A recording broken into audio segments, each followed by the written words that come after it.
فيديو جديد من سلسلة تعليم فن الكونكريت خطوة بخطوة من الصفر للاحتراف. في الفيديو ده هنعمل تكنيك التنقيط، بس قبل ما نبدأ لو لسه ما اشتركتيش في القناة اشتركي وفعلي زر الجرس علشان يوصلك كل الفيديوهات الجديدة بإذن الله. ولو عجبك الفيديو ما تنسيش تعملي لايك وشير علشان يوصل لناس تانية كتير. أول حاجة هنحتاج قطع تكون متلونة بأي ألوان انتوا عايزينها، وهنحتاج كمان لون علشان ننقط بيه، وهنحتاج فرشة أسنان.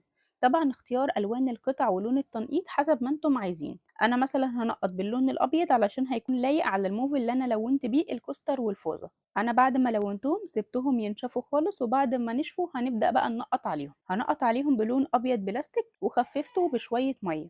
ببدأ أحط الفرشة في اللون كده وبعدين بدوس عليها لتحت بالشكل ده، وأول ما بدوس عليها لتحت كده بتبدأ تعمل نقط على الكوستر بالشكل ده. وهنفضل نكرر الخطوة كده لحد ما نقط على الكوستر كله. وانتوا بتعملوا ما تخلوش الفرشة فيها لون كتير علشان ما ينقطش نقط كبيرة وتبوظ القطعة.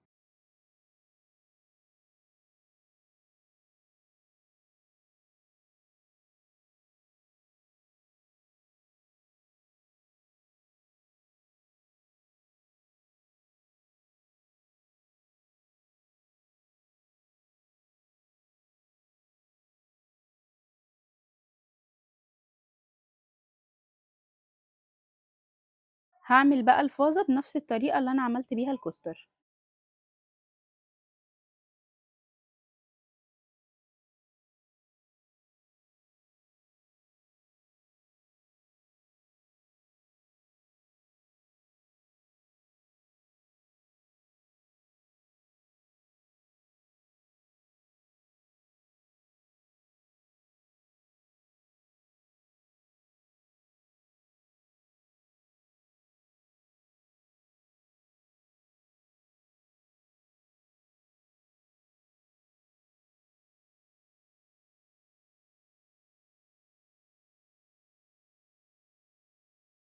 وكده خلاص انا خلصتهم الاتنين، وده كده شكلهم بعد ما خلصوا. هنسيبهم بقى ينشفوا كويس علشان بعد ما ينشفوا هنبدأ نحط عليهم طبقات الورنيش.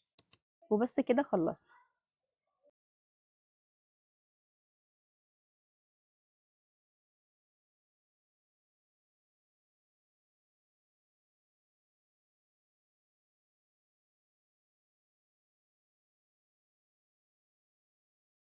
لو وصلتوا لحد هنا من الفيديو أتمنى تعملوا لايك وشير علشان الفيديو يوصل لناس تانية كتير. ولو انت بقى ناوية تبدأي الكونكريت صح من الصفر وتحوليه لمشروع خاص بيكي، أنا عاملة كورس كامل هيعلمك الكونكريت خطوة بخطوة. ولو حابة تعرفي تفاصيل أكتر هسيبلك اللينك في صندوق الوصف وكمان في أول كومنت.